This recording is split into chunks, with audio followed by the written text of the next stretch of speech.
good morning, everybody, and welcome to the Health and Wellbeing Board. Welcome to those board members who have joined the meeting in person, and in particular to new members of the board, to those who are joining us remotely, to officers and to members of the public who are viewing us through the live stream. I'm going to now hand over to Karen Tompkins, who will set out the housekeeping arrangements for the meeting. Many thanks, Chairman.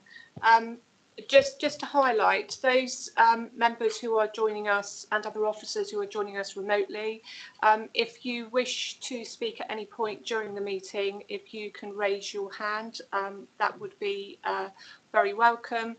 Those members who are actually in the room obviously indicate by raising your hand. If I can just highlight, as I've mentioned previously, it is only those members that are in the room who will be able to formally vote on issues that the board has before them this morning. But obviously any officers or members joining remotely can contribute to the debate. So just for record purposes, I can confirm that the meeting is quorate. For safety purposes, if we do hear the fire alarm, for those in the room, if you can follow the officers who are here, we will ensure that you are vacated through the relevant fire escape routes. I think that covers the housekeeping issues, Chairman, unless anybody's got any questions at this point. If not, I'll move on to agenda item 1. Thank you, Karen. I'm not seeing anyone showing. Okay, so agenda item 1 on the agenda is apologies. I can report that we have apologies from Councillor Mike White, Kathy Hadley, Corporate Director, BCP Council, Siobhan Harrington, who's the new Chief Executive, University Hospital Dorset NHS Foundation Trust, Dawn Dawson, who's the new Chief Executive, Dorset Healthcare Foundation Trust, David Vitti and Scott Chilton. I'll stop there. Are there any other apologies that I've not reported? Okay. Can I just highlight, we will come on to the discussions around the business protocol and membership of the board later on in the agenda, but just for clarification, Richard Jenkinson has stepped down as a member of the board for personal reasons, and obviously on behalf of him I'll send his apologies for this meeting. And just for clarification, Councillor Mohan Iyengar is no longer a member of the board. I don't know whether, in view of new members that we have, Chairman, whether you wanted to do any introduction at this point? Yes, I think we should. So I'll kick off. I'm Karen Tompkins, Deputy Head of Democratic Services, and I support the Health and Wellbeing Board. I'm Councillor Karen Rampton, and I am the portfolio holder for People and Homes at BCP. Tim Goodson, Chief Officer for Dorset CCG. Graham Farron, Chief Executive, BCP Council. Jane Kelly, Cabinet Member for Communities, Leisure and Health. Sam Crowe, Director of Public Health, Dorset and BCP Councils. Jess Gibbons, Chief Operations Officer, BCP Council. Councillor Nicola Green, Cabinet Member for Council Priorities and Delivery, which particularly in relation to the Health and Wellbeing Board is covered by special educational needs and disabilities and education more generally. Apologies, substituting for Councillor Mike White. Jane Nelson, I'm the Service Director for Community Services for Dorset Healthcare, and I'm representing Dawn Dawson today. Rachel Cravat, Director of Quality, Governance and Improvement, Children's Services, representing Kathy Hadley. Chairman, I'll just run through those members and officers that are joining us remotely. Hopefully I've got an up-to-date list. So is Kat McMillan on the call? Good morning, Karen. Yes, I'm here. Thank you. Karen Loftus from... Good morning, Karen. Yes, I'm here from Community Action Network. Louise Bate. Good morning, I'm here. I'm the Manager of Health Watch Dorset. Mark House from the Fire Authority. Yes, good morning. Mark House, Area Manager from Dorset and Wiltshire Fire and Rescue Service. Martin Kimberley, who I understand is from Dorset Active, if I've got that correct. That's it. Hi, folks from Active Dorset. Patricia Miller. Morning, everyone. I'm Patricia Miller. I'm the Chief Executive Designate for the Dorset Integrated Care System. Mafid Naman. Yeah, hi, good morning. I'm a GP chair with the CCG. Paul Iggulden. Morning all, Paul Iggulden, Public Health Consultant and ICS Health Inequalities Programme Director. I think Rachel Partridge is actually in the room with us from Public Health. Yes, good morning. Rachel Partridge, Deputy Director of Public Health. Rupert Lloyd. Morning, everyone. I'm Rupert Lloyd, Programme Advisor, Public Health Dorset. Sally Sancraft. Good morning. Yes, Sally Sancraft, Dorset CCG, Director of Primary Community Care. Paula Showbrook. Good morning. I'm Chief Nursing Officer, Deputy Chief Exec, University Hospitals Dorset, representing Siobhan Harrington. And Simon Watkins. Hi, Simon Watkins, GP in Poole and representing Dorset CCG. I think that's everybody. Hopefully I haven't missed anybody out. So, Chairman, if you're happy, I'll move on to agenda item 2, which is substitute members. Just for clarification, Rachel Gravitt is here substituting for Kathy Hadley. Jo Nelson is here substituting for Dawn Dawson. Councillor Nicola Green is here substituting for Mike White, Councillor Mike White. And as we've indicated, Paula Showbrook is joining us remotely, substituting for Siobhan Harrington. Hopefully I've not missed anybody, so we'll move on to agenda item 3 and I'll hand back to you, which is election of chair. Thank you, Karen, and thank you everybody for the great turnout today. Good to see everybody. So agenda item 3, election of chair, and for the 22-23 municipal year. So I'm going to ask the board for any nominations for the role of chair and request that you indicate by raising your hand. If there are more than 2 members of the board nominated, a secret ballot will be conducted. So I'm going to kick off and I am going to put my hand up and nominate Councillor Jane Kelly as chair for the ensuing year. Thank you very much, Karen. Very much appreciated. I hope that I will be able to fulfil this role well, and I'm really looking forward to being back with Public Health and Health and Wellbeing Board for the next year too. Thank you. Can I just clarify, do we have a seconder to that nomination? Happy second. Thank you. Do we have any other nominations? Congratulations, Councillor Kelly, you are chairman of the board. Congratulations.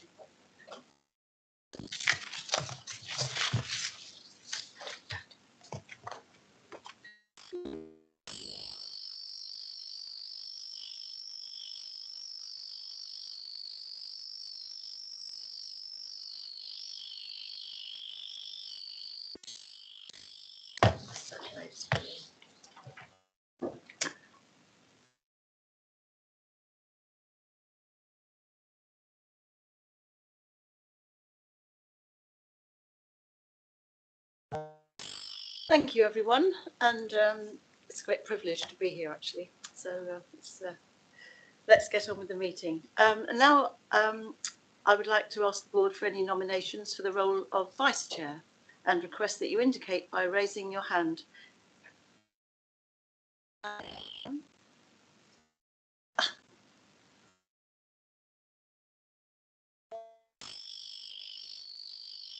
Thank you, Karen. Second.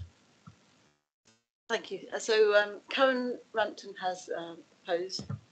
I do apologise, Chair. I don't think I had my microphone on at the time, so shall I say it again for clarity? I would like to propose Tim Goodson as vice chair. Thank you. Thank you. So Councillor Karen Rampton has proposed Tim and Sam Crowe has seconded. As anyone else would like to nominate? Or no? Thank you. So I think that's settled. Yep, that's and fine. Tim will be vice chair. So now we go to agenda item 5. Yes, please. Can I ask you, Karen, for declarations of interest? Yeah, can I ask members of the board if they have any declarations of interest in respect to the issues before you this morning? None? Okay. If you're happy, Chairman, I can take public issues and report that there are no public issues before the board this morning. So that moves us to agenda item 7, which is confirmation of minutes from your last meeting on the 9th of March, which have been circulated with the agenda. Has everyone had an opportunity to look through the minutes, and are they happy with them? Yes, nobody against. Thank you. I can't see anybody on the screen either. So I think we can confirm those. Thank you, Karen. And now so I'm just getting my laptop to the right page again. Now we move to agenda item 8, which is the, no, that's not all, which is the business protocol membership and terms of reference. Yes, please. Thank you, Chairman.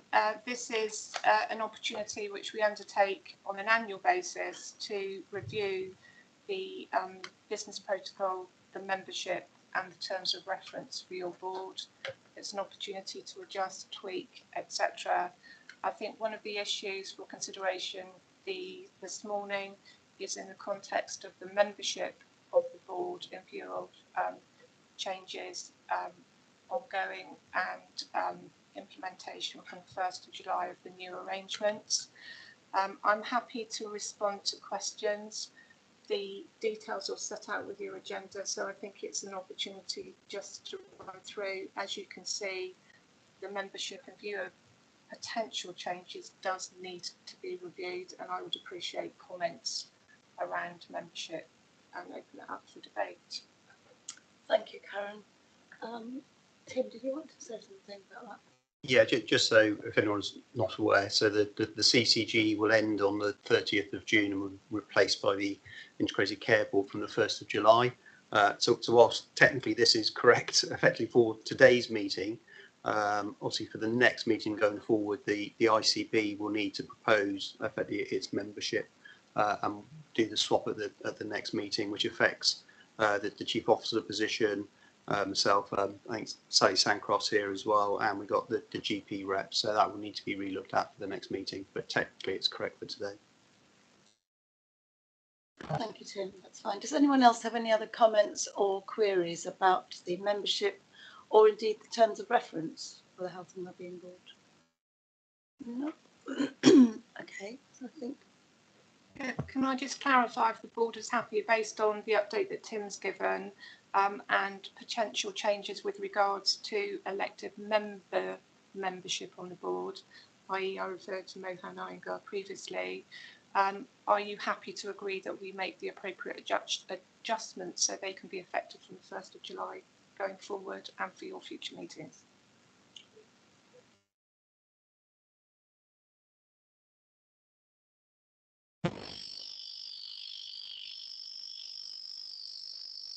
We're very quiet. We have quite a good number of members here today. And so I just wondered, Councillor Green wanted to leave fairly early, but would you like me to still ask if we can reorder the items or not? Thank you, Chairman. I will be attending remotely for the rest of the session, but I shan't be available to vote. But if you're happy that the quorum exists, then I shall stick to my original schedule and call in. Is everyone happy with that? Just to clarify, Chairman, we are okay and we are poorer, even if Councillor Green needs to leave. Lovely. So I think we've done all the housekeeping issues and we're all happy with the membership now. So we can move on to our substantive items. The first of those being the physical activity strategy, item 9, which is going to be an update and be a presentation, I think. So please, could you continue with that? Thank you. Chairman, just for clarification, I think it's Rupert Lloyd from Public Health and Martin Kimberley from Active Dorset who will present this item. It is. Thank you, Chair, and thank you, Karen. I'm going to share a few slides, so if you could bear with me for a moment.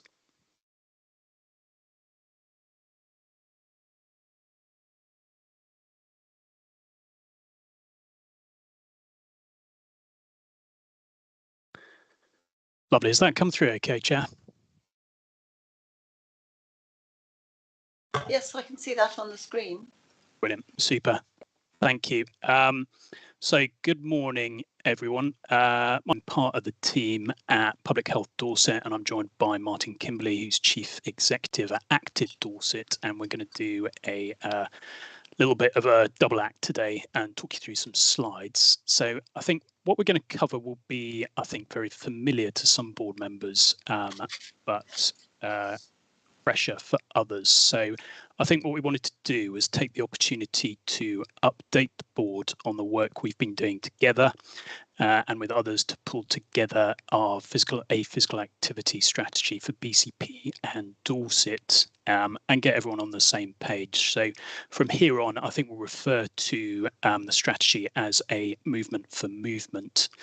And we wanted to do three things really, which, as I said, was to give you the story so far, how we've got to where we are, talk a little bit about what it could look like, bring it to life, making it happen, and also have some time, hopefully, to get your input and some discussion about how the board can support this area of work. So I think Martin is going to... I'm sorry to interrupt your flow. Unfortunately, your presentation is not coming up on our live stream.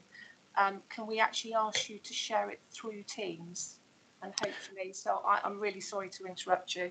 No problem. So do you need me to share my screen? Yeah. Okay, yeah. Brilliant. I will stop presenting and give that another go. Thank you, Karen.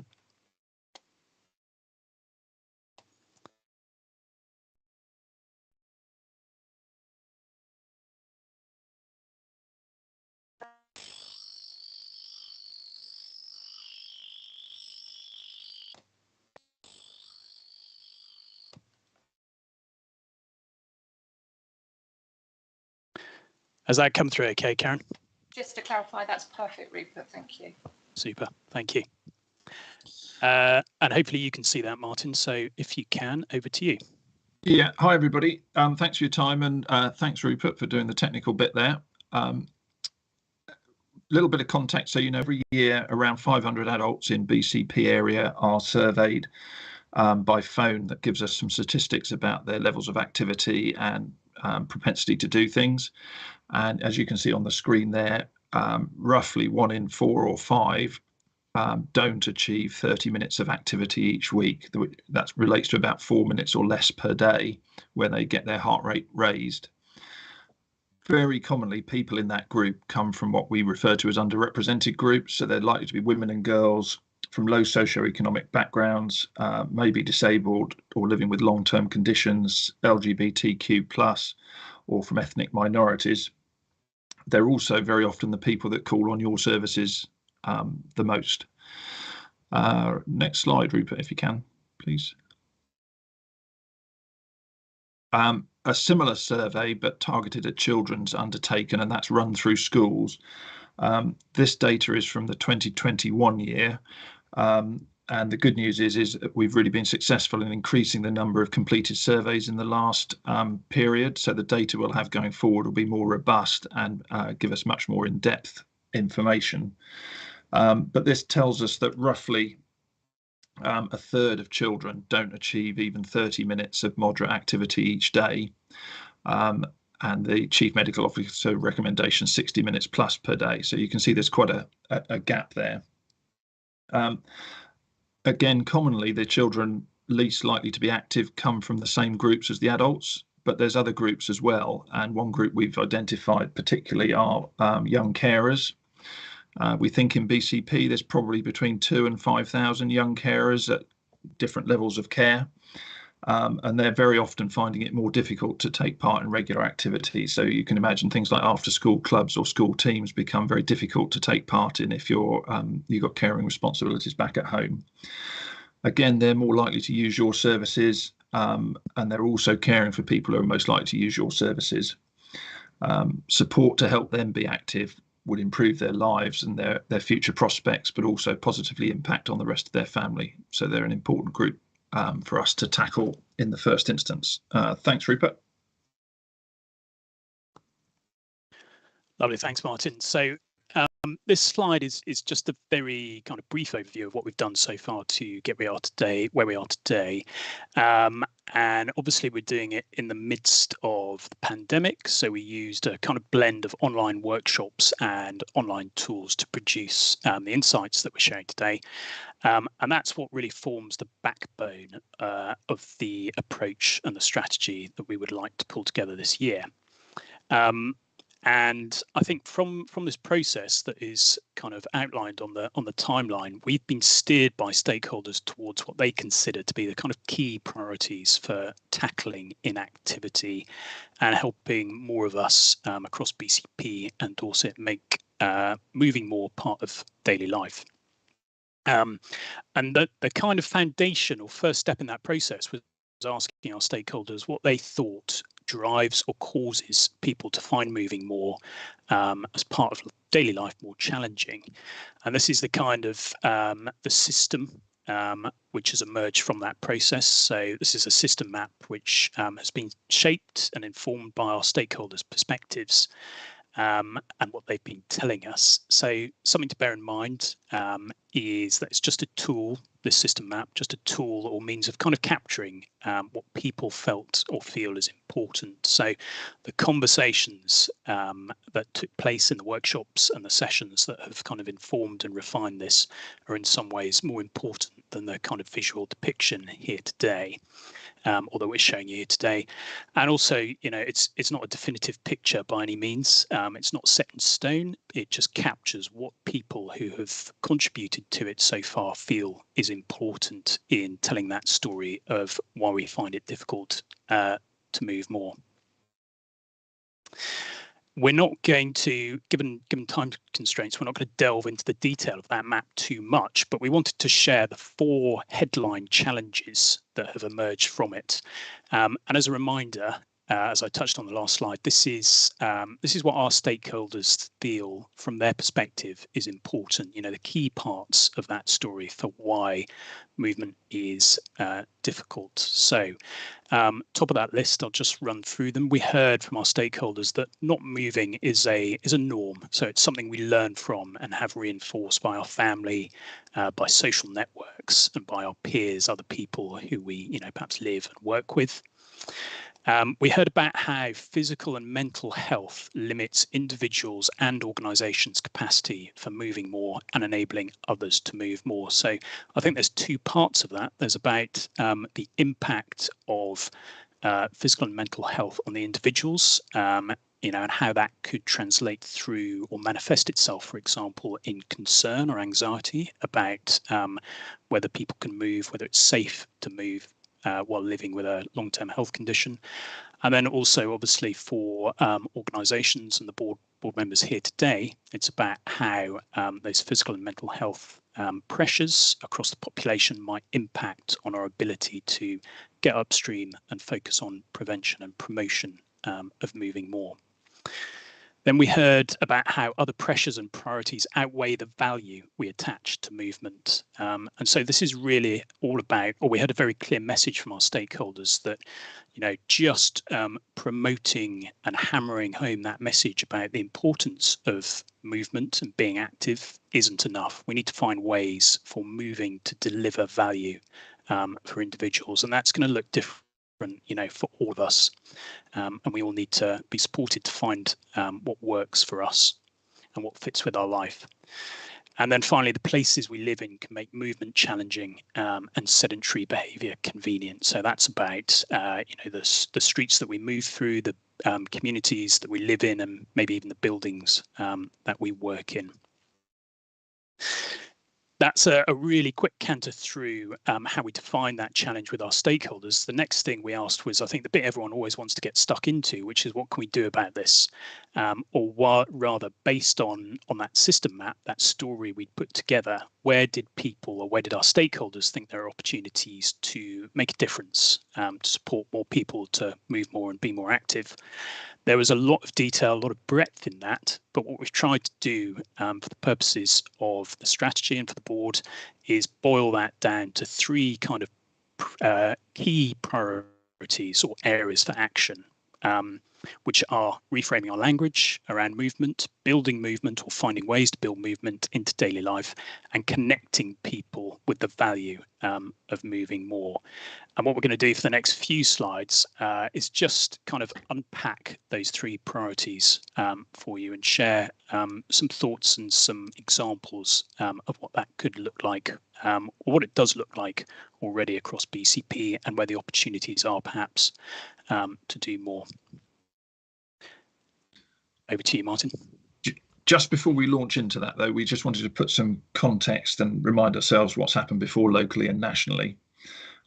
Wider wellbeing legislation has helped, as has public policy, including campaigns such as This Girl Can.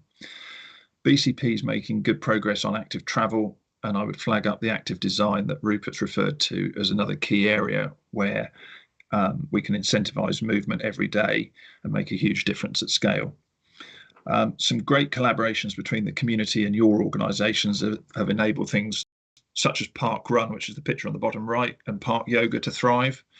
From a local standpoint, the ICS has provided a focus for prevention at scale, and we need to keep that as a priority in their strategy as it's finalised and into the next period.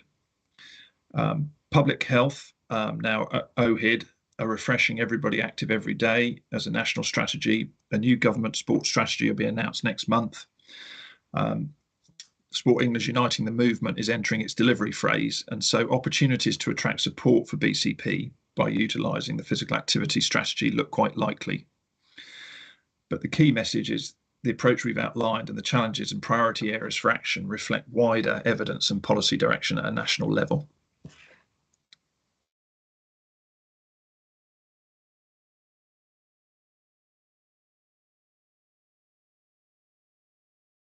So, as Rupert said, reframing our language is important. And again, Rupert, if you can. Words matter, and shifting the language from physical activity and sport to daily movement is at the foundation of changing the culture and opening up people's view and accessibility to this agenda. We can all play a part in this, whether it's at home, at work, and through the culture and decision making of our own organisations. The consensus statement you see at the bottom there is a message from a number of organisations, but the key one is the one on the right, particularly around people with long-term conditions, that the benefits outweigh the risks. And as Rupert said, a lot of our stakeholders told us that people were concerned to advocate for movement because they weren't sure about the impact, but actually the impact of doing nothing is worse. And as an example I've used elsewhere for this, in the north of England, they've got to a situation where adult social carers used to have front door keys for their clients' doors and let themselves in. And by changing that so that they ring the bell and the client has to answer the door is a really small change, but it does make that first step towards movement where appropriate for those clients. Thanks, Rupert. Great. Thanks, Martin. Hopefully that's come through. My next button is being a bit laggy. Okay, so the next priority number 2 we wanted to focus on is building movement into daily life. So this is really about creating active environments or enhancing existing environments to support movement, finding ways to move more at home during the day, whether that's at school or at work, and in normal daily life, rather than just through those kind of defined windows where we might think of opportunities for formal kind of exercise or sport.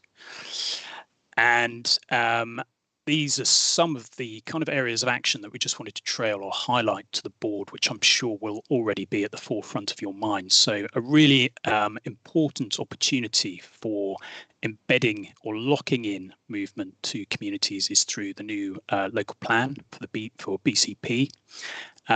And I think the point that we'd make there is about how, as the plan sets out where new development will be and what it will look like, we've got that opportunity to create communities which allow people to move and build active travel into daily life, how we all get to work, get to the shops, get to school, and so on. And then kind of circling back to the present day, and shrinking down a little bit in scale, thinking about some of the work that BCP Council is already doing through projects focused on supporting a shift towards active travel and away from using the car for school drop-off or travel to school, where that is a possibility, is, we think, a really great opportunity of where projects are supporting and encouraging both children and young people and their parents or caregivers to be physically active, while also delivering kind of co-benefits or nested benefits in terms of improving air quality, for example, social interaction, mental health and well-being, and so on. And then finally, thinking about another interventional area of activity that has been and is taking place across BCP, we wanted to highlight the Future Parks Accelerator project as something which reaches across, potentially communities and all parts of the population. So Future Parks Accelerator, which has now evolved into, I think, nature promotion parks, focusing on 11 sites across BCP, and delivering a new model for enabling and encouraging new users to access green space in ways that are valuable to them and enjoyable for them, but also as a kind of co-benefit for that, support and encourage movement in all the different ways that we know spending time in green space has the potential to do. Back to you, Martin. Thanks, Rupert. We know there's lots of ways for people to move more, but as Rupert's referred to, we need to get to a point where people value making that than just supplying them with more and more information about how to do it. We've got to be proportional how we do it and support those who need it the most. It's not an even playing field, and we do need to support some people more than others. Events like major diagnoses, disease events, pregnancy, hospitalisation, they're all teachable moments for behaviour change and offer healthcare professionals an opportunity to create a positive impact in their patients' lives. And as an example of the 2 million cancer survivors in the UK, 1.6 million are not physically active to recommended levels despite the well-documented benefits. Thanks, Rupert.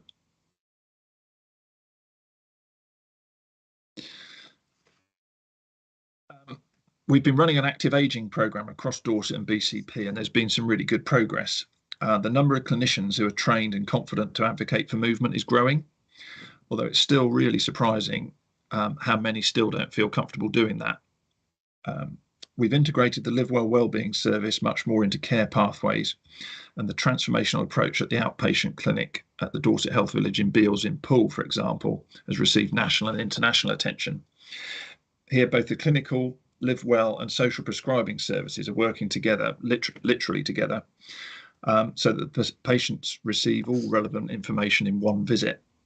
Around 50,000 patients a year will benefit from this joined up approach, and the change in registrations to the wellbeing services have jumped from around 15% to over 80%, where their clinicians part of advising them to take up that service.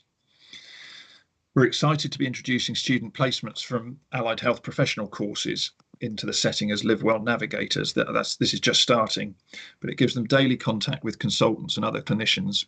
It raises their confidence in advocating for well-being going forward, and they'll carry that into their professional careers. But we hope too, through the networking that this enables, it will lead to better long-term recruitment in BCP and Dorset. Great, thanks, Martin, and thank you to the board for listening. This is our kind of final slide, and before we finish, we just wanted to leave you with 3 thoughts about the board's role in moving this area of work forward. So, the first is bringing the strategy to life. Board members already do this, and I'm sure there are opportunities or thoughts in your head already about what more the organisation's board members represent can do. And part of that is for the board to continue to be advocates for movement in your professional life, in your home life, and so on. And then we also had a question for you, which is, what are we missing, or are we missing something? Are those challenges and those priority areas for action that we've defined, are they things that you would support and want to see as we finalise and publish the strategy or movement for movement this year? And there is a fourth question, actually, which we haven't put on the slide.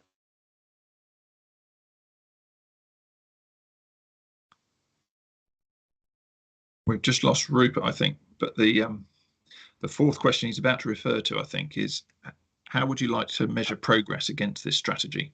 I think I might have dropped out. So we'd love to hear from the board how you think we could report back in a year's time to tell you what progress we're making.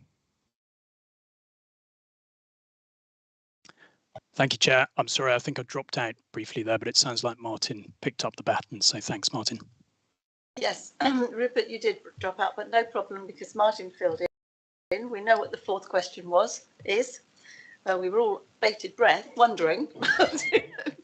So thank you so much for that really great presentation. I think we all know, and what you've described is absolutely true. We need to get everyone moving far more. It's really, really important. I think if we can get into schools and teach the children, which a lot of schools are doing, they can go home and teach their parents, because quite often a bit of pressure from a 5-year-old can work wonders, can't it? So we'll have to try that. But I think all the other points that you've made are really, really well made and very much things that we need to think about. I know in my own ward we've had a schools project where the road's been closed at opening times and collecting times, and I think it's worked really well. Far more parents have walked and kids have scooted, and it's worked well. So I hope it can continue. There'll be lots of other projects like that going on, I'm sure. So I'd like to ask if anyone has any comments or questions. Nicola.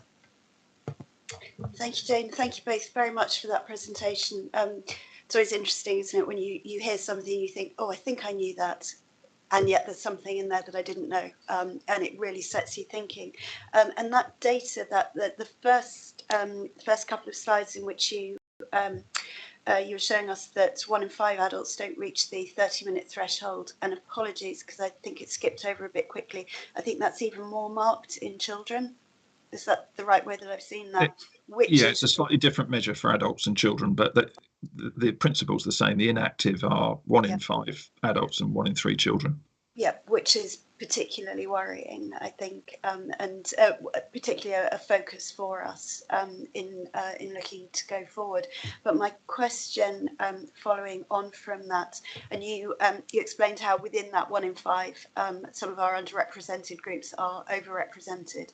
So my question is particularly within that children group, how are children with special educational needs and disabilities represented in that? And clearly there will be a concern that they too are overrepresented, and therefore in terms of going forward with the strategy, I suppose what I'd like to see is something that particularly focuses on the needs of that group. And certainly we're aware of where our starting point is. How we monitoring it is a longer discussion, I suspect, but I'd certainly like to know a bit more about that. And then my second question, it sort of goes back to that first lockdown when one was allowed out for an hour, and I don't know, to say actually whatever else I'm doing, I'm going out for a walk, I'm getting on my bike, I'm running, or I'm doing something with my family, particularly families with children, were really taking advantage, and it became for a lot of people, I think, a very precious hour. And something that you look forward to. And in some ways, and for some people, that's become a really positive longer term change in their lives, and making time for exercise, for well-being, for being outside. But going back to the our underrepresented groups, I suppose what I'm asking is, has that disparity, has that already existing inequality perhaps been reinforced through that period, and have we got the data to support that? Are we asking those questions so that we don't just get this growing difference between the 1 in 5 and other people who are able and more able to be active? Thank you, Chair. Thank you, Nicola. I'm sure you'll be able to answer that. Rupert, I can pick that up. Certainly the second part, the COVID point, the inequalities grew significantly through COVID. So the wealthier did more, and the people from the underrepresented groups did less. against a backdrop of overall a decline. So actually for those priority groups, it was a really stark picture through COVID, and the recovery back from COVID has been much slower. Thank you very much. And I've got a question from Karen. Yes, thank you, Chair. Disappointed to hear that answer, because I thought that Councillor Green was going to suggest that we sort of banned everybody from taking exercise apart from an hour a day, and it would suddenly increase everybody's activity levels, which would have been quite interesting. Just a couple of things, really. I think Councillor Green's point about children with SEND and how do we sort of monitor progress against their activity levels. Presumably that is something that could be done through annual health checks, certainly for older people with learning disabilities, for example, and I'm sure that younger people do get annual health checks available to them as well. And just a sort of just a comment that I've made previously at Public Health Board, which is around almost like competitiveness around young people. You know, give them all a step counter or encourage them to use a step counter on their phone. We have a young carers officer, so you know, have activities where people try and build up their steps every day, and you know, competitiveness is not for everybody, is it? And some people won't be able to do that, but it might be something. And in fact, I would give a little step counter to all young people. And I was told previously at Public Health Board that actually that didn't really work, because children just kind of sat and moved their legs around when they were sitting down and moving their legs around. But even that is a form of activity, isn't it? So I don't see how it could hurt. And just to sort of say that I go to Rossmore Leisure Centre, and I do aqua gym, and it's great, but it's really oversubscribed.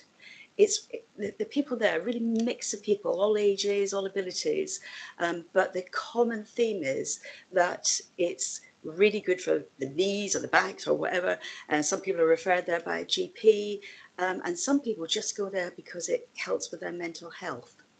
So we absolutely need to look at what the provision we have, particularly in our slightly more deprived areas, and do more of that, because there's a waiting list. There's a 2-week waiting list sometimes to get a place on that aqua gym.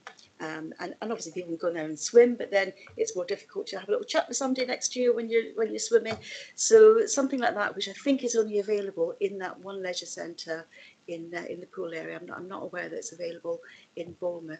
I think we need to look at our provision and just see what we can do to increase the uptake, because there are people really willing and in need of exercise and really willing to take that exercise if we can help provide it.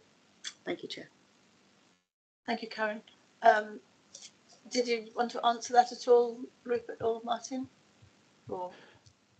I'll come back briefly if I could. I think, thank you. Those are both really helpful points. I think they probably speak to what Martin and I were saying about two things, about connecting people with opportunities to move more, which deliver value for them. And for some, that might be step counters, and that could motivate and deliver value for them.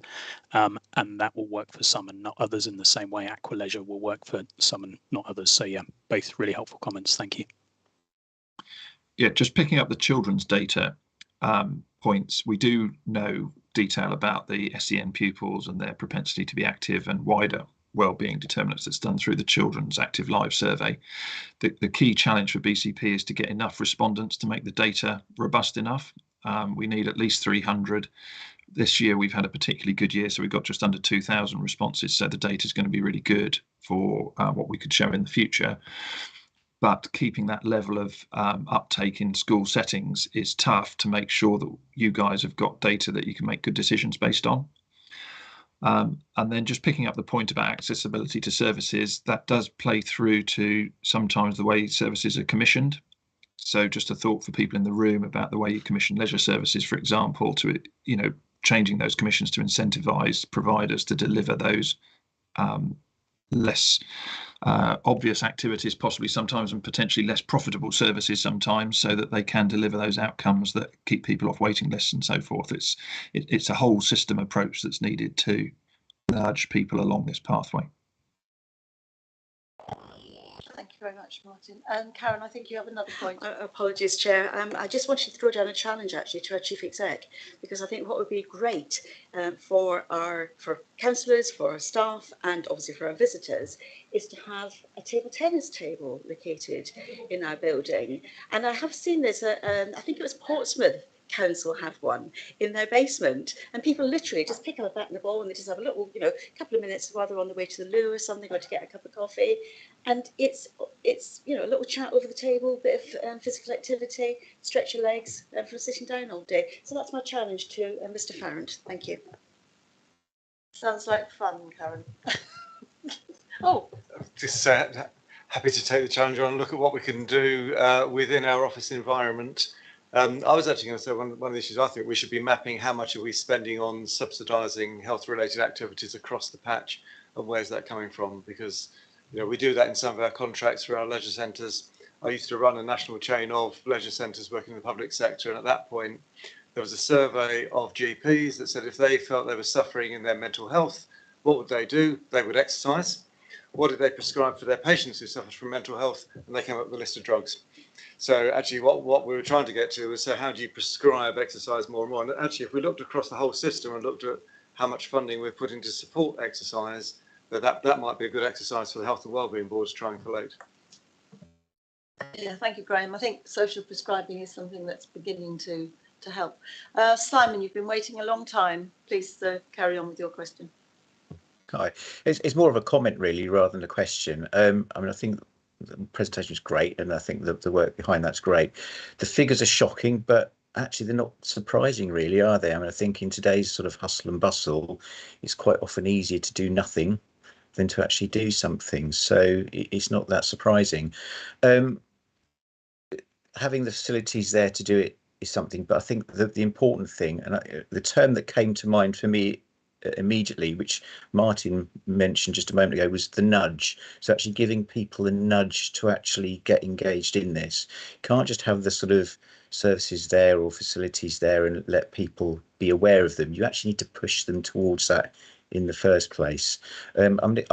I guess I'll compare it to smokers. If you look at sort of smoking, you won't talk to anybody who smokes who'd say, oh, smoking's good for you. They all know it's not good for you, but it doesn't mean that they'll stop. They quite often either have a light bulb moment, I need to do something about this, or they have that nudge in that direction.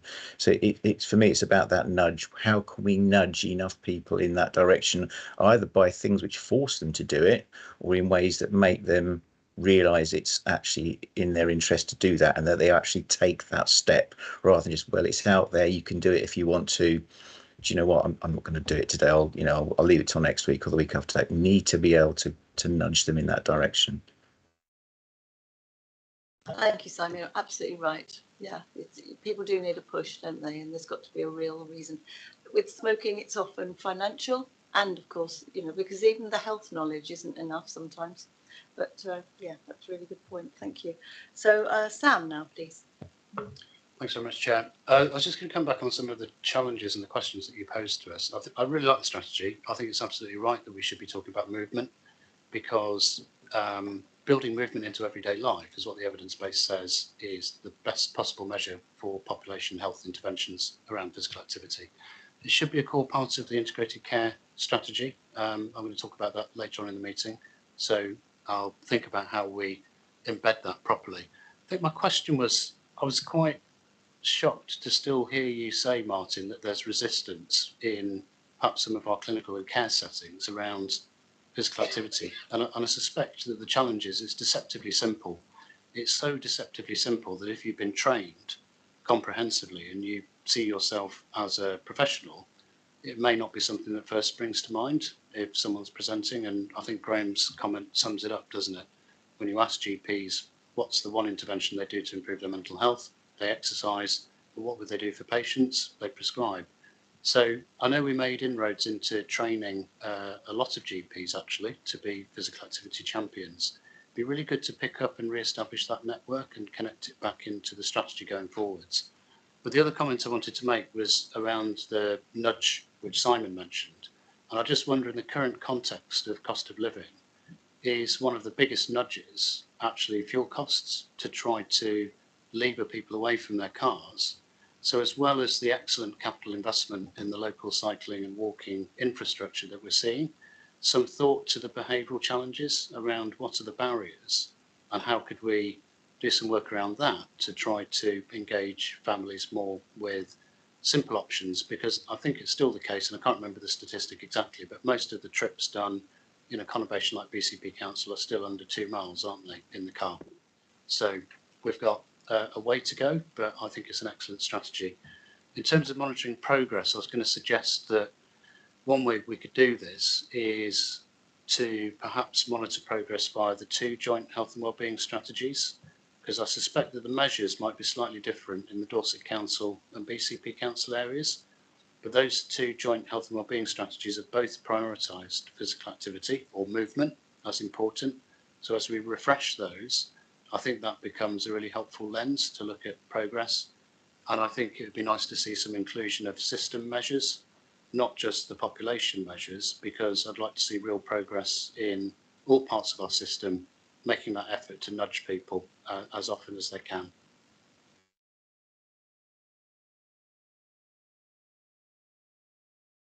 Thank you very much, Sam. Do you have any comments on that, Martin or Rupert? I can fill you in about the clinicians. The training's ongoing, and good progress has been had to some extent, but we need to extend it further. And I think it's a real credit to the Live Well service that Public Health Commission, the value that, for example, I play a role in the MSK prevention. And it's interesting how reticent consultant surgeons are to raise physical activity directly themselves, but they're very happy to advocate for it and pass on to an expert, in that case a Live Well coordinator, to take that conversation on. And that combination of 2 people working closely together is transforming how many people are joining that physical activity pathway and making those changes. But it is interesting that people like consultant surgeons, who you would imagine would be very confident advocating for simple things like that, are still not going forward. I think the other point you make, Sam, about nudge, and something I'm very interested how we work as a whole society to move things in this direction, as the example around active travel. So just one of the leisure centres in BCP gets about 1.5 million visits a year, and 97% of them are from 3 miles and less and by car. And people are going for a spinning class, but they won't ride their bike there. They still drive there. So we've got a lot of work to do, but a lot of opportunity to take that at scale and change that culture, so people are encouraged to think about walking and cycling to their activity rather than always driving there. Thank you very much, Martin. I was just wondering, in that context, whether there's something about, at each leisure centre or venue for doing those exercises, there's a kind of, look, it's only 1 mile to Winton from here, or it's only half a mile to Ashley Cross or something, so that people can kind of relate to that. Well, yeah, actually, I could walk, or anyway, just something. So, Jess, you're next, please. Thank you, Chair. I think this is I'm really pleased to see this come forward. There's so many connections, and I think you've picked up on some of those in there, talking about the local plan. For me, there's our local transport plan that we need to connect to. We're also in the middle of a leisure needs assessment for BCP. That's a real opportunity for us to be addressing movement there. We're looking at how do we design and develop a new leisure centre in Poole. We've got our play strategy, and that's got to play a critical part in getting young people active. Completely agree with you about the movement, again, moving to and from leisure centres. Yesterday I went down to Exeter to visit their new Passive House leisure centre, and while it's fantastic in terms of eco, they've actually just been thinking about that wider piece about movement. There's no parking there. They've built it right next door to their bus station. It's got huge amounts of cycle parking outside it. They're really thinking about that, shifting people into a different way of moving.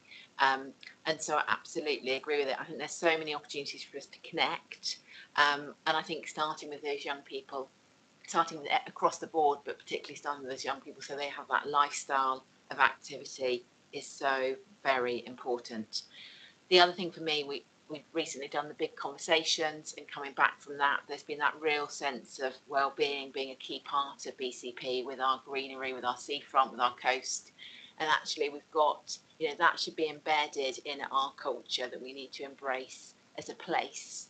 And then for me also as the council, picking up on Karen's point, I completely agree. As a council, we need to embrace that as our culture internally as well. You know, how can we encourage people to have walking meetings, encourage people to play table tennis, whatever it is, but it needs to be part of our culture. So I think this is really, really welcome, but I think there's so much more we can do in terms of connecting across the other strategies and things we're doing. Yes, really important, all the strategies and the reviews and the work that's going on at the moment to bring it all together. Do you have any comments to make, Rupert or Martin, on Jess's views? Just a very quick one, please, Chair, which the Leisure Centre in Exeter is a great example. And I think that highlights the importance, particularly of new development, active travel, the default from the beginning. And that's about, you know, travel plans and infrastructure and making that behaviour the default from the get-go. So, yeah, really helpful point. Thank you. Thank you very much. Actually, I've just remembered, I didn't bring to your attention the comment that Kat McMillan made in the chat earlier about that. No, I'm just trying to find it. That during the lockdown, it was a really big number of people who 147% increase in activity. I think you said, Kat. Doesn't seem to be in the chat anymore. Perhaps you said it in a different context. I don't know. Anyway, let's move on from that because I can't find it, and ask Mufid to give his view, please. Thank you. Oh, thanks, Chair, and congratulations on you being Chair. So I think the way I see it, you know, I practice, probably everyone knows, in a very deprived area, and our figures are shocking. And it's all about change in behaviour. And that doesn't just involve the people, patients, also involve the professionals. How do you change the behaviour pattern in someone who's been doing it for many, many years? And that is the hardest thing ever we found. You know, is part of it is us as well, because, like, you know, you mentioned we give them antidepressant instead of sending them to exercise. One of it is our behaviour pattern, how we train, and the other one is there's nothing else available. And the other part of it is the behaviour of the people. They go for the easy option, and that is a big, you know, fault of our society in a way, because they're isolated, so they go, where's the easy option? I don't want to mix with anyone. And I always believe that having a focus in the community, like community centre, just promote all these symbols, it's basic life, to be honest. You know, we are born to move. We're not born to sit down and play computer games and watch TV all the time. We are born to move. And I think change behaviour is a big challenge for everyone. But I think, you know, we have to do it. Otherwise, I mean, one of the things I thought of is take the chairs in the waiting room. But then people complained, I want to sit. You know, that's one thing, keep them moving in the waiting room, and then they could, you know, exercise while they're waiting. But I think, personally, I believe community centres and having focus in the community, then you could start owning the problem and trying to solve it within the community. Thank you very much, Mufid. I was just thinking you could start a game of musical chairs in the waiting room, couldn't you? One person goes in, everyone else has to move up.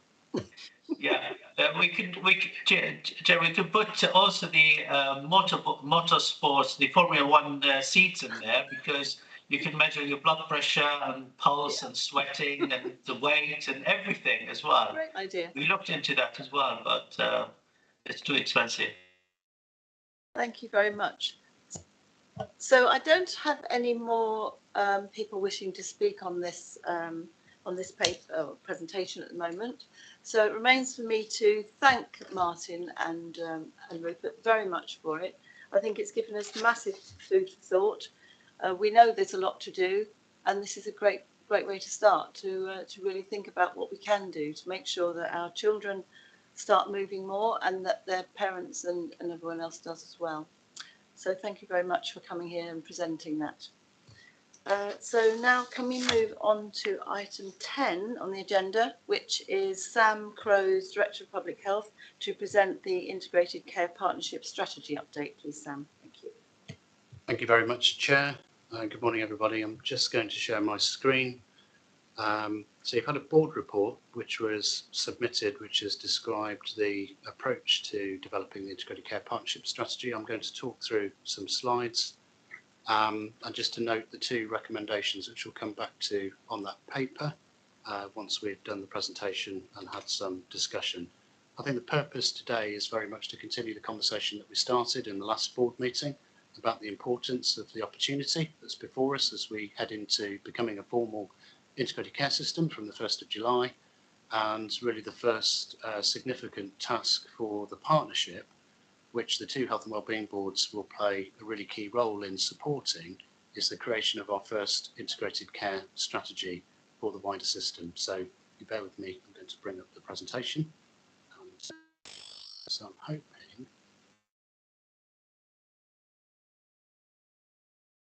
Is that showing through the live stream as well, Karen? Fantastic. Okay, so today I'm just going to talk to you about a reminder of the requirements of the strategy and our proposed approach. We'll talk a little bit about the progress to date. What I really want to highlight is the opportunity of getting more involved and continuing that conversation. And I think the richness of the discussion we've just had around the importance of movement shows just how important it is that we've got a really clear view of what we're prioritising in the Integrated Care Partnership Strategy. In terms of the next steps, we'll talk about the strategy approach and some of the ideas that we've had about how we're going to build the content. I'm going to talk to you about the importance of the System Leaders Workshop in July, which we're hoping to pull together, and also flag the Health and Wellbeing Board joint development session, which we're scheduling for July. Still trying to find a date for that. It's been quite difficult to get a date across the two boards, but that will be a joint session where we'll be looking at our statutory requirement as a board to sign off on our joint strategic needs assessment, and then to distill that into the key priorities and themes that we want to see reflected in the ICP strategy. I'll touch on the timeline and then just break out into discussion about where we may need some more input to the strategy development process. So for members not familiar, this is what the new health and care system will look like after the 1st of July. The lozenge to the left is our Dorset health and care system. That is all of us. That is the NHS, two local authorities, our wider partnership, all of our multi-agency organisations working together with community and voluntary sector, putting people and communities closer to the heart of how we make decisions around health and care, with a real focus on moving towards a more preventive and upstream approach. But above all, the point of much of the legislation and the guidance which is coming out is to remove the barriers to integration. So what stops us working better together, whether that's previously working through an organisational lens, we should be thinking very, very differently about the opportunities as we go forward, and thinking through the perspective of people and population needs and how can we move resources, care and support to them at the right place in the right time, and work in a really different way to the way that we've been working previously. The Dorset Health and Care Partnership is the ICP. So when I talk about the Integrated Care Partnership Strategy, that is us as a partnership, which will be tasked with developing that strategy and then holding our system to account for making sure that we're seeing that delivered, not just through the ICP strategy, but through the plans that will come out of the Integrated Care Board and the organisations that make up the partnership. Place-based partnerships, which is the third lozenge along, are two partnerships based on the population under each council. And the idea behind this is that we will work at a local level closer to people and communities to really develop a very clearer idea as to what those priorities are, thinking about our neighbourhoods and our networks. And over time, the intention is that budgets will be devolved increasingly to look at how we might use our resources collectively to meet those needs. And then on the far side, provider collaboratives are about a shift in the legislation to remove those barriers that were very much intended to promote competition between health service providers, and in its place will be a framework that very much promotes collaboration. So as we build our provider collaborative, how do we make sure that we're giving the right signals to our providers so that they know what to focus on, and that we're seeing really good evidence that they're starting to think differently about how we use resources to meet population health needs. Role of health and wellbeing boards, just a reminder, we will remain as statutory boards for the promotion of integration and prevention. That legal duty to prepare a joint strategic needs assessment remains, and we need to use that to inform not only the joint health and wellbeing board strategy, but the integrated care partnership strategy. And it's a real opportunity within each board to become the strategic leader for place. So under those two place-based partnerships, Dorset Council and BCP Council, the Health and Wellbeing Board, I think, is the natural forum where as strategic leaders, we can have a really, really clear view of what's important in our places, and we should be ready to step forward and provide the ICP with a really clear view of what we feel is important in our places. Boards are, and have been for some time, one of the few places that bring health and local government leaders together with wider partners to build a common purpose with a focus on health and wellbeing. And my prediction is that the guidance that's due out in July will highlight the continuing importance of health and wellbeing boards using that joint strategic needs assessment process to develop the priorities for each place. Health and wellbeing boards will also have to agree the integrated care partnership strategy. So it's important that the board is also ready to challenge if what we see in the draft ICP strategy doesn't feel right, if we've missed bits. It's our opportunity as a board focused on our place to highlight where those gaps and challenges are. Just a diagram that shows the strategy development process. We're talking about the orange box today, which is the integrated care partnership strategy. It's due by the end of the year. We're well into our strategy development process, but it's important to note the lines that show the governance and the accountability as the strategy is developed. So the ICP strategy is the first phase. Then the Integrated Care Board has to develop its strategic plan. That will be expected by April 23, and it has to take account of the ICP strategy. So this is a real opportunity to set an ambitious framework and to check that the delivery, which will be in the ICP strategic plan, and the operational plans of organisations are starting to reflect the things that we say are important in the ICP strategy.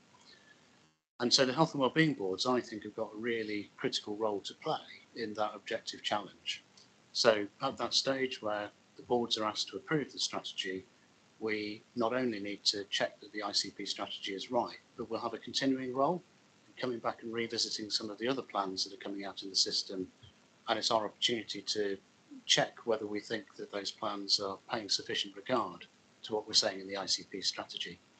There's a dotted line across to the joint health and wellbeing strategy. So we do have to complement in the ICP strategy what both health and wellbeing boards are saying. And I think, again, the physical activity or movement strategy that we just discussed is a really good example of that, isn't it?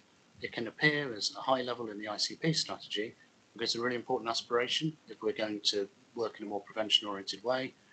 But equally, the joint health and wellbeing strategies have a really important role in monitoring and assessing progress through the lens of each place. The other point which it's important to recognise is that council plans and strategies also have a legal duty to have regard to take account of what's in the ICP strategy. So again, this is a really good way of seeing the ICP strategy as a vehicle for promoting collaboration and identifying the areas where it most makes value to work together on some of these high-level challenges. So strategy requirements, I think we've covered these previously in the board, so I won't spend too long on these. Unsurprisingly, it needs to address the broad health and social care needs of the population. And you can see under the bullets there, there'll be no surprises. I think the challenge is how we right-size this strategy. So there is a danger that it becomes very high level, very focused on the medium to long term, very ambitious. It needs a real connection back to the organisations, the leaders in our system, the people working in frontline health and care settings, to make that connection between the reality that many people find themselves in, which of course is pressure on services, recovery from COVID. We know it's challenging out there, but if we don't do the medium to long term things as set out in the ICP strategy, if we're not working on prevention, if we're not tackling some of these population health outcomes, and if we're not addressing inequalities, we're unlikely ever to be able to function in a sustainable, effective and efficient system. So that's our opportunity. We have to do both. We absolutely have to meet the current system challenges and pressures, but if we don't work on the longer term issues, we'll never get out of it. Just in terms of progress to date, we've got a working group where the membership is drawn from across voluntary and community sector organisations, both councils represented, public health and Dorset CCG. We're tending to draw people into that group as we work through some of the topics and the case studies. 3 work streams have been agreed. We've got a research layer which is underway at the moment, looking at the Joint Strategic Needs Assessment, but also a lot of the insights that have been developed from engagement that's already taken place. There's been a lot of good work done in the system as we were a shadow integrated care system, and it's important that we don't overwrite that, but actually revisit it and understand the opportunities and where do we need to revisit some of the things that we were unable to deliver through the previous work. The engagement layer, I think, is really important. So this is a conversation with the public. You know, it's going to be an open conversation. It won't be a consultation as such. It's much more about listening to what gets in the way of people living independently and as healthily as possible. And we'll use the output from those 100 conversations to continue to have a wider engagement conversation using a digital engagement platform, but also use that insight in opportunities for face-to-face community engagement opportunities over the summer and the autumn. And then the system leadership bit is me mainly talking to leaders, boards, organisations in our system, building a bit of ownership around the approach, the principles, but also providing opportunities to listen to where organisations feel they can put their shoulder behind the wheel. What do they feel is important? And it's a really, really big link into the clinical and care professional leaders and the employee forums, where it's important that we also listen to how people are feeling in the system, and what more could we do as organisations in the system to make it easier for them to support people more holistically. We're well through our workshop to develop the timelines, the resource requirements, and we're into our training of the people who've been identified to go forward and work with the Point of Care Foundation to become our trusted interviewers. We're also linking with the work of the cultural programme, looking at some of the ways that the system needs to work differently if we're going to embed well-being at the heart of our culture. And I'd just like to flag the opportunity of this joint Health and Wellbeing Board development session in July to really take time to review the priorities and have a good quality conversation about what we think our strategic questions are that will underpin the ICP strategy. So I've talked about the engagement approach before. This is just about underway. Kirsty Hillier is leading the training and the development of our cohort of interviewers. We've made this offer in the board before that if any board members would like to do the training to become an interviewer, this is likely to be an approach that will continue for some time. We'll be doing an initial round of engagement to meet the requirements of the strategy to develop the draft, but it's likely we're going to be in continuous engagement mode. So there'll be plenty of opportunity to pick up on some of the themes that are surfaced through these conversations and to deepen that conversation. So if any board members would like to be trained, please let me or Kirsty Hillier know, and we'll make sure that you've got that opportunity. Talked a bit about this 100 conversations approach, so I won't dwell on this. Just moving on to next steps. So at the moment, we want to have a conversation with both health and wellbeing boards through this joint session to start to surface some of the content in the strategy. We're probably going to split it into 3 areas. We'll talk about some population health outcomes where we don't think there's been enough of a focus as a system, because if we get it right and if we're working differently, there are real opportunities for almost every partner and every organisation to work differently to support improving those outcomes. One example, for example, would be looking at cardiovascular disease prevention quite differently. We've been doing some work looking at the current situation in the Dorset system. We've still got many, many people with hypertension that are unknown to our primary care organisations, and we've still got a fairly high proportion of people with hypertension not achieving control. So that's a really good example where a primary prevention approach like physical activity, reducing alcohol, maintaining a healthy weight, can get blood pressure down. The reason it's important is at the moment the Dorset system is ranked 7th worst in terms of age-adjusted admissions for stroke. So there's a real opportunity there for us to prevent those strokes, which not only obviously relieves the difficulties that families and people experience when they've had a stroke, but the cost of supporting people once they've had a stroke is significant. So there are opportunities where if we work better together, we could really release valuable resource back into the system to continue that work in a more prevention-oriented way.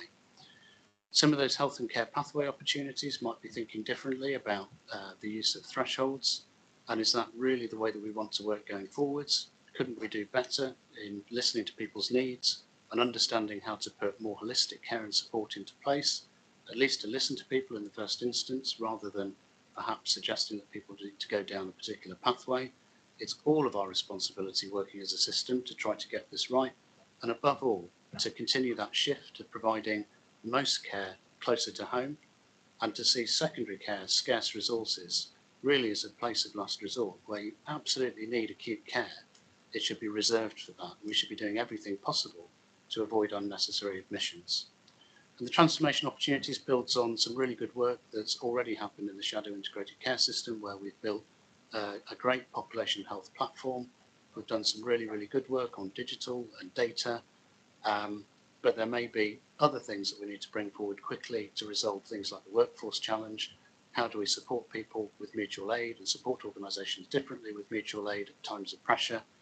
But above all, how do we continue that shift to helping people to live healthier for longer with less recourse to services?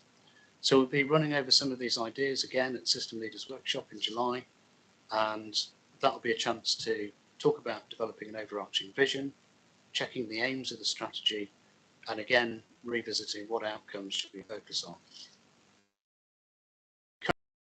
Current vision and mission, just a reminder, the vision is to work better together to deliver the best possible improvements in health and wellbeing, and the mission was to transform the planning and delivery of health and care services.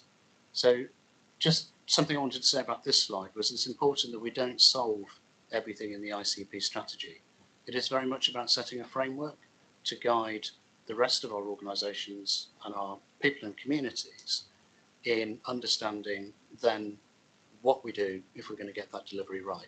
So I'd expect the solving of some of these issues to be carried out and reflected in the Integrated Care Board 5-year plan, but also in our council plans and strategies and partner strategies.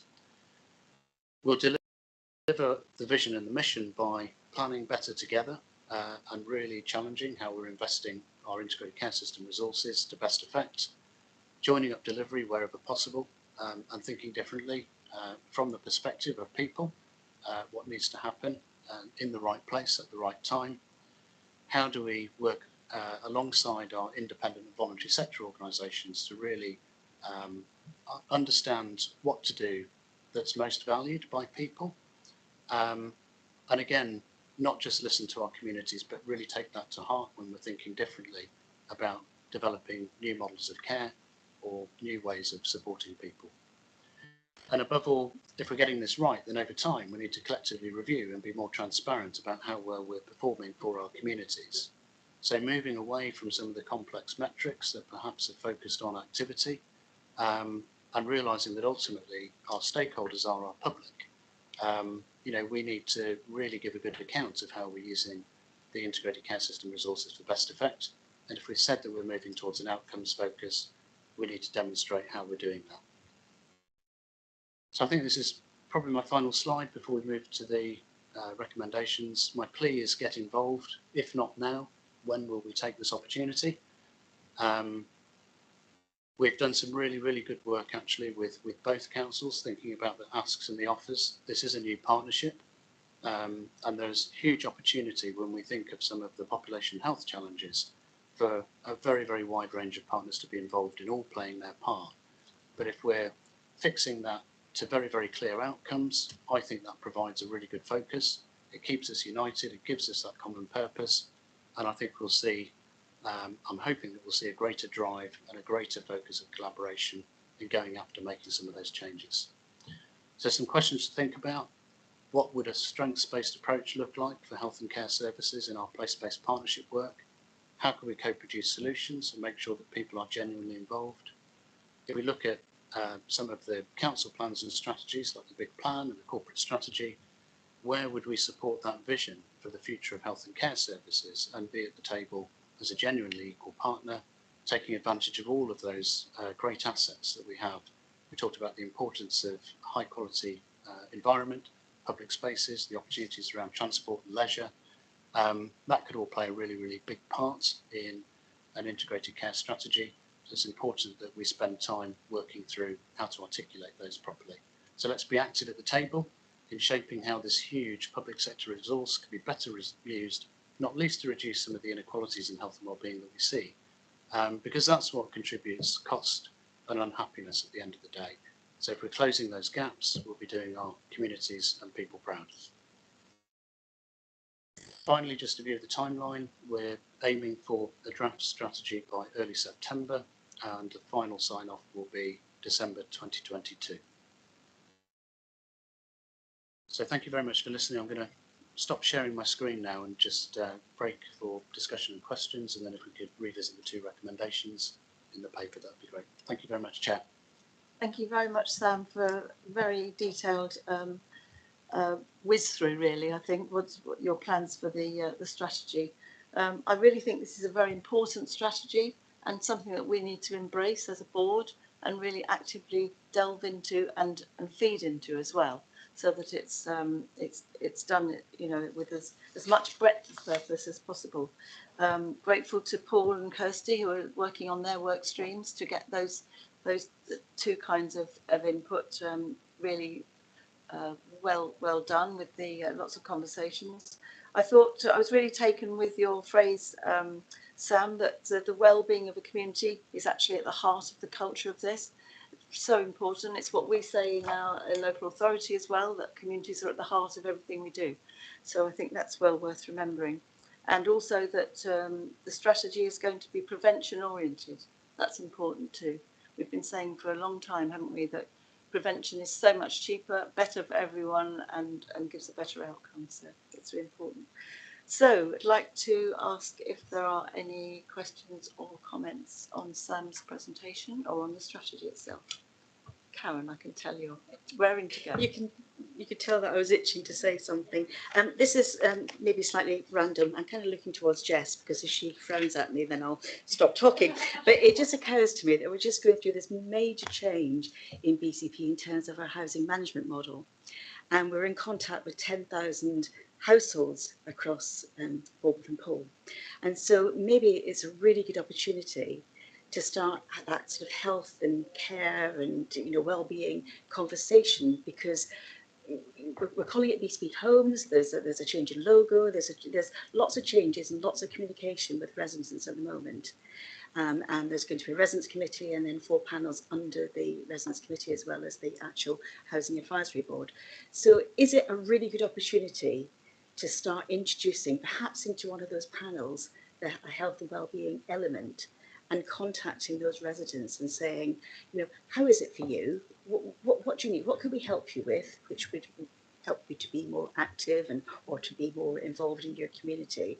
I think it could be a goer. Sounds like an opportunity there, Karen. Brilliant idea. Yes, every time we're talking to people, we need to get those things woven into the conversation. You're right. Thank you for that. I can see Sam's tapping away, so he's noting all that. Thank you. Anyone else like to say anything? No? Okay, so I'll go back to the recommendations on the paper. And it says here that it's recommended that members support the update on the approach and development of the ICP strategy. Can I ask if you all do support that? As far as I can see, that's good. And we also support the proposed joint development session in July with Dorset Health and Wellbeing Board to sign off on the joint strategic needs assessment and consider how the boards will work with the ICS going forwards. Is that all acceptable to everyone? Yep. Great. That's good. Thank you, Karen, for your thumbs up. That's fabulous. So, Sam, thank you very much indeed, and good luck with the next couple of months of work. I'm sure it's going to come forward again in more of a finished format next time. Thank you. So I'd like to move on now to item number 11 on the agenda, which is the Better Care Fund, and we're going to ask Phil Hornsby, who's I can see now, to present this item. Thank you. Thank you, Chair, and good morning, everyone. I've been listening in the background. Very interesting, some of the topics today. This is a Better Care Fund end of year review and links us back into the expectations from NHS England around how we report on the use of the Better Care Fund, which is really a collaboration between Dorset CCG, BCP Council, but involves providers, carers and others to help us both formulate the plan and the feedback. So this is the final part of our governance process for the 2021-22 year that's just passed. And I'll come back at the end just to ask for your support and approval for the submission as is detailed in Appendix 1. So I don't want to hang around too much time on the background, but you can see the amount of money in the areas that we've been spending the Better Care Fund on in the last year. Really, the pandemic meant that NHS England decided not to do the conditions that we were required to meet with the Better Care Fund last year, but we did have to be a bit more agile and a bit fleet of foot in using the money appropriately to meet some of the demands from the pandemic. So we were still feeling and still continue to feel some of the impact of that. So I really wanted to focus on paragraph 6 onwards around the end of year review itself. So the template, which is produced by NHS England, we're required to complete, as I said, is at Appendix 1. We met all of the national conditions. We spent the money, the income and the expenditure was spent as it should have been. But the metrics, we didn't meet all of the performance measures expected within the metrics, and predominantly that was because of the impact of the pandemic, and there's commentary against each of the metrics in the appendix that you can see how we're reporting on those. And then the final, the 6th tab in the template was an opportunity to give some feedback around the successes and challenges around delivering the Better Care Fund programme last year. There was, I'm sure the colleagues from the CCG and providers would agree that we worked very well collaboratively over the last 2 years, but how that reflects in the Better Care Fund is difficult to see sometimes in terms of performance.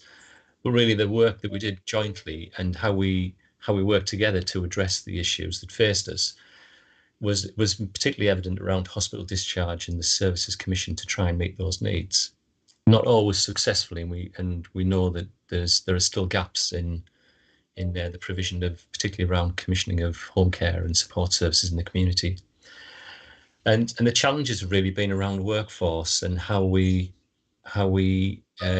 retained and recruited workforce into the independent sector to meet those challenges around sufficient care and the support that's needed to keep people at home, not just those discharged from hospital. And also the sharing of records and data. And some of the reasons that the metrics can't fully reflect what we did is that we still haven't got a way of one single source of data, one version of the truth. So that is still a challenge to us, and as a system we are looking at how we can address that. Just moving on to the governance, what is expected from the template, that end of year review, is that it's signed off by the Health and Wellbeing Board. Unfortunately, the deadline for submitting it was ahead of this date, so we submitted a draft template on the understanding that the Health and Wellbeing Board today would hopefully approve and sign off the template, and we'll submit a final version to NHS England. I didn't particularly want to dwell any further, but happy to try and answer any questions from board.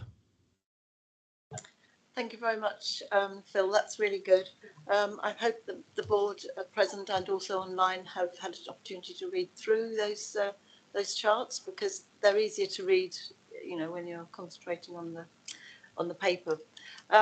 And whether anyone has any comments, I can understand from what you said that obviously the pandemic had a massive effect on the way that you were able to work and to use the fund during that period. So I can imagine it was difficult and different, but you know, hope you've got through the other side and things can get back to more normal working.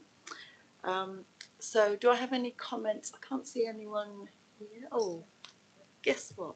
Karen Hunter. No. Sam, thank you, Sam. Thanks very much, Chair. Thanks very much for the report, Phil. This is, I guess, a question looking forward. Have you got a feel for where the Better Care Fund may go, given that we're about to become an integrated care system? We've just talked about the move towards place-based partnerships. There's, I believe, an intention to look at delegation to place level over time. Has anything sort of emerged about the way government's thinking about this approach going forwards? Yes, there's some rumours and conjecture, but there's no hard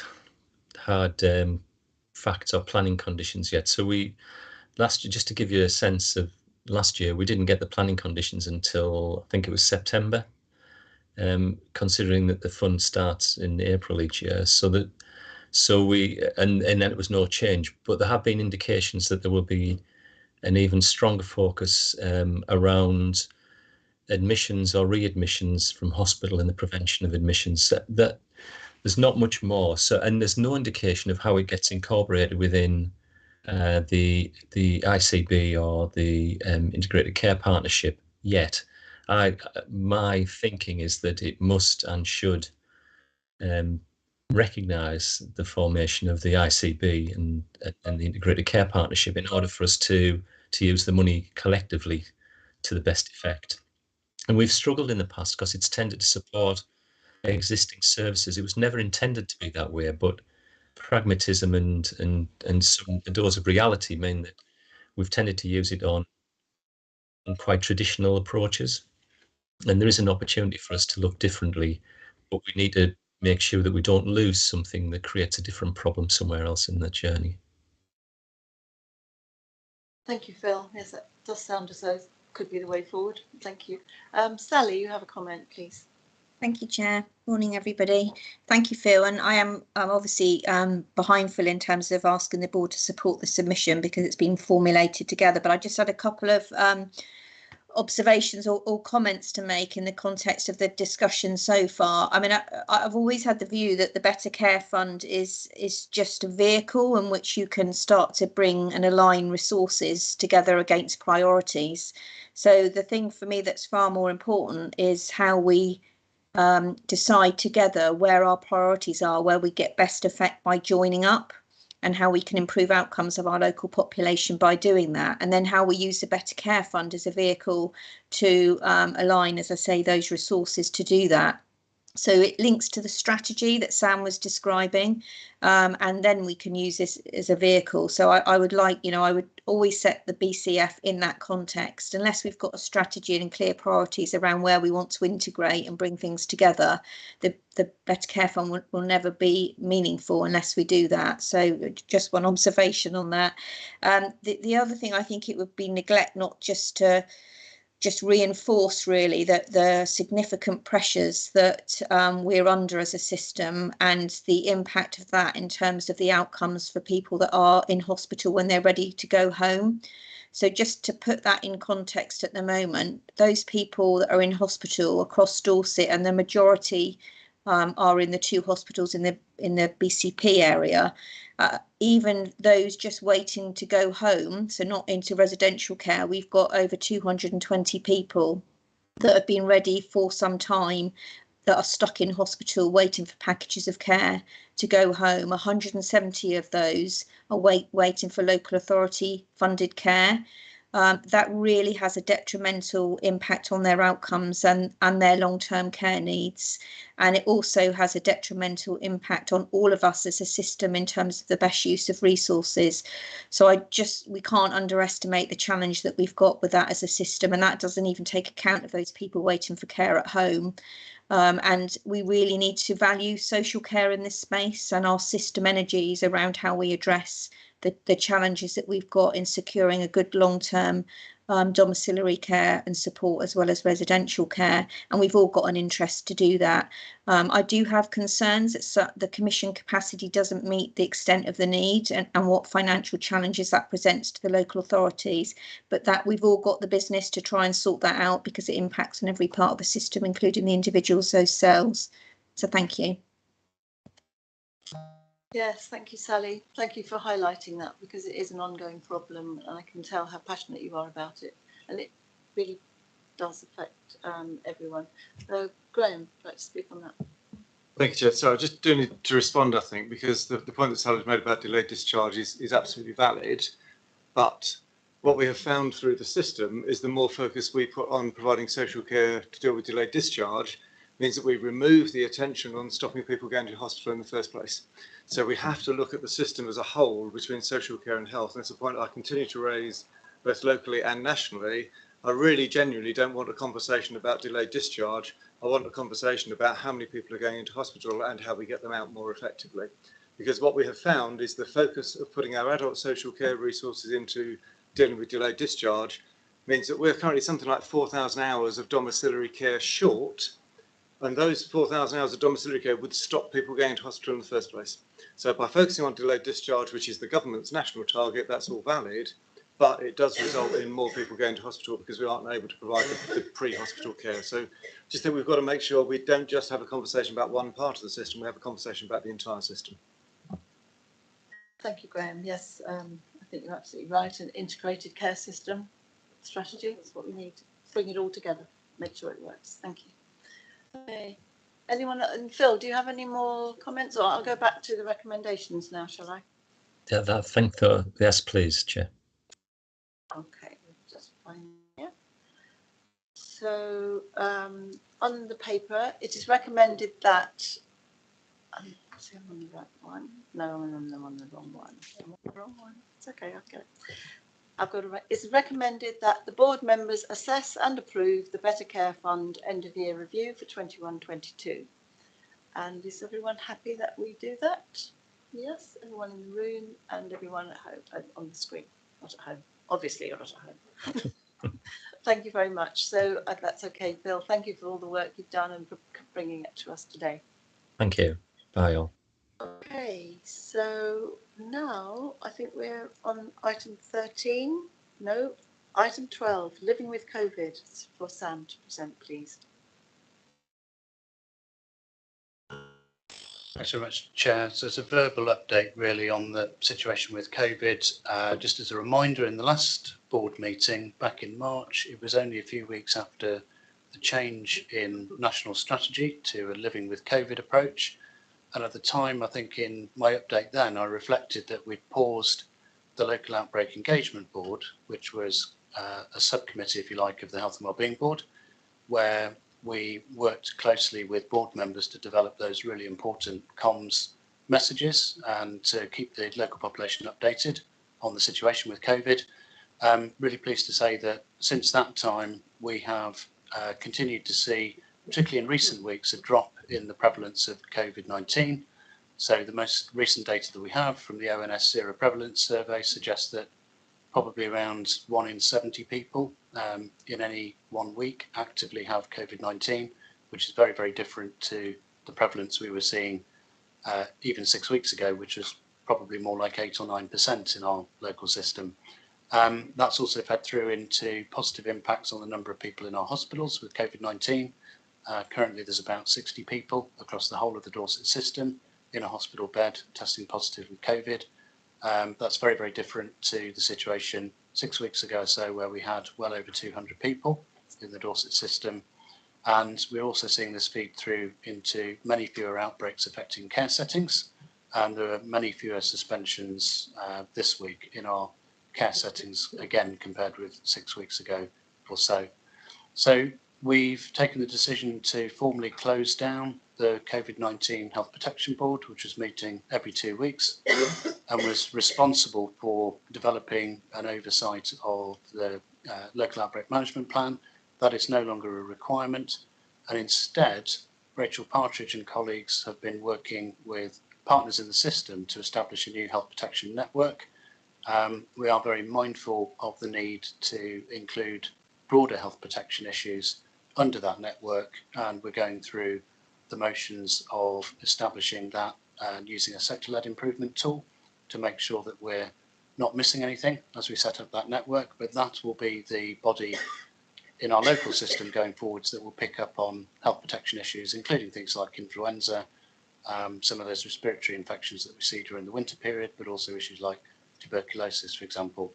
So it is important that we learn from what we went through and as part of the pandemic. And I'm encouraged that some of the excellent work that we did collaboratively around infection prevention and control, around access to testing, around supporting organisations with managing outbreaks, I'm hoping that system work will continue.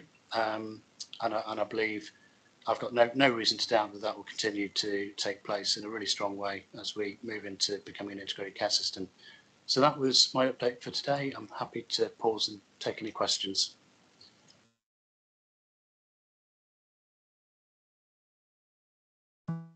Thank you, Sam. That's really helpful. Does anyone have any comments or questions on that, about how we're managing with COVID at the moment? No, I don't think. I'll just get back to my picture screen. No, I haven't got any comments at all. So thank you for that. And then we can move on to agenda item 13, which is the forward plan. And I've been asked whether we would like to have an update on the household support fund, which is just restarted, and perhaps we can bring that to a later meeting if everyone's agreeable to that. Yeah, thank you, Karen. We could mention that, and then we'll go to I think Sam, you're going to talk to this. Thank you. Thanks so much, Chair. I just wanted to sort of highlight the opportunity that we have to think about the population of the forward plan in the light of the work that we'll be doing through the joint development session in July. So obviously there's another opportunity to look at some of the priority issues and outcomes. We will need to probably refresh our joint health and wellbeing strategy to bring it into line with what we're going to say in the ICP strategy. And I'd hope that the board will come to that development session thinking about what we would like to see in terms of the forward work plan, and also other issues not currently covered by the joint health and wellbeing strategy that we need to do some thinking about to include in a future refresh. So I'd hope that we would develop this over the summer, and perhaps by the autumn we'll have a forward plan that's populated a bit further forward.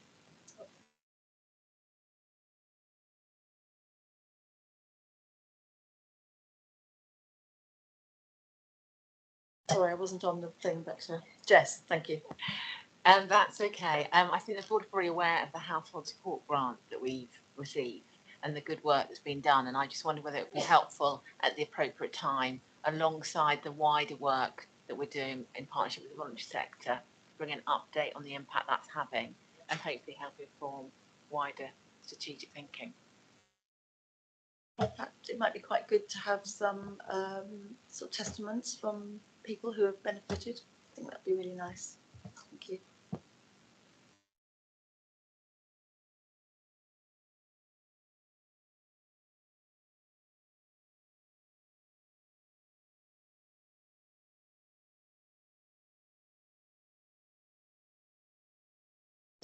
Karen, would you like to speak? Thank you, Chair. I'm sure I'm be speaking on behalf of everybody on the board when I say huge thank you to Karen Tompkins. She's looking very embarrassed now. And Karen, I understand, leaves us very soon. And Karen, you've been here, I think, when the board was in shadow form. You've seen it through for all these sessions, and you've done an amazing job, and certainly been a great help to the chair and the vice chair at every meeting, as well as other members of the board. So I just wanted to express huge thanks to you and very best wishes for whatever your onward journey is going to be. Thank you, Chair.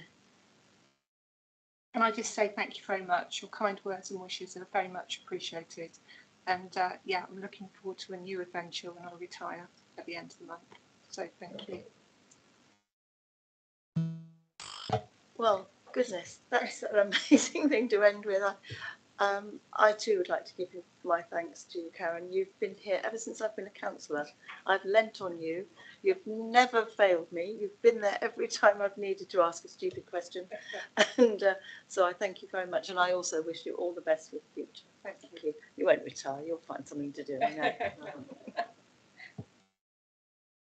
So that I close the meeting at 11:51.